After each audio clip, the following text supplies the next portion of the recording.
Sport Actu, c'est l'actu sport. En ce mercredi 5 juillet, que s'est-il passé? On démarre avec du cyclisme et la quatrième étape du Tour de France entre Dunkerque et Calais. C'était la première étape en France après 3 jours au Danemark. Wout van Aert s'est imposé en solitaire après s'être échappé à 10 km de l'arrivée. Il conforte donc son avance au classement général et au classement du meilleur sprinter.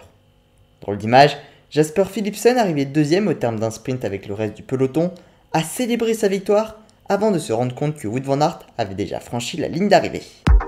En tennis, fin des huitièmes de finale de Wimbledon, les deux Françaises ont été éliminées. Harmony Tan par Amanda Anisimova et Alizé Cornet par Ajla Tomljanovic. Aujourd'hui ont débuté les quarts de finale. L'Allemande Tatiana Maria a battu sa compatriote Jule Neymer. Elle affrontera en demi-finale la vainqueur de la rencontre entre Ons Jabeur et Maria Bouskova, qui vient de débuter. Chez les hommes, Novak Djokovic a fait un énorme comeback. Mené 2-7-0 par Yannick Sinner, il s'est finalement imposé 3-7-2 face à l'Italien. Il retrouvera le vainqueur du match entre David Goffin et Cameron Norrie, dont le score est actuellement de 2-1 pour David Goffin. En basket, 6ème et dernière journée du premier tour des qualifications pour la Coupe du Monde 2023 masculine, les Bleus se sont hier soir très largement imposés 81-40 face à la Hongrie et terminent donc premiers dans leur groupe avec 5 victoires pour une défaite. Le deuxième tour débutera le 24 août et les Bleus seront dans le groupe K avec la République tchèque, le Monténégro, la Bosnie-Herzégovine, la Hongrie et la Lituanie.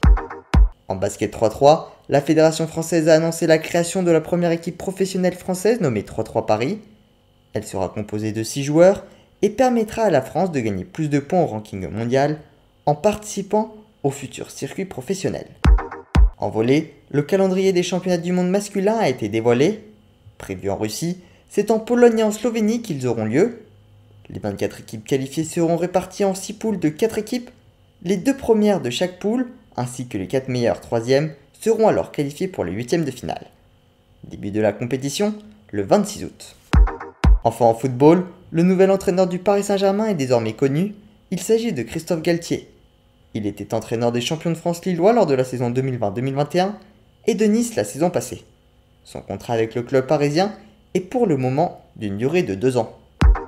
Autre activité de football, la commission d'appel de la Fédération française de football a confirmé la décision de la DNCG de la rétroaction de Bordeaux en National 2. Le club a encore déposé un recours au CNOSF, le Comité national olympique et sportif français, afin de n'être relégué qu'en Ligue 2. Voilà pour les actualités du jour, à demain dans Sport Actu.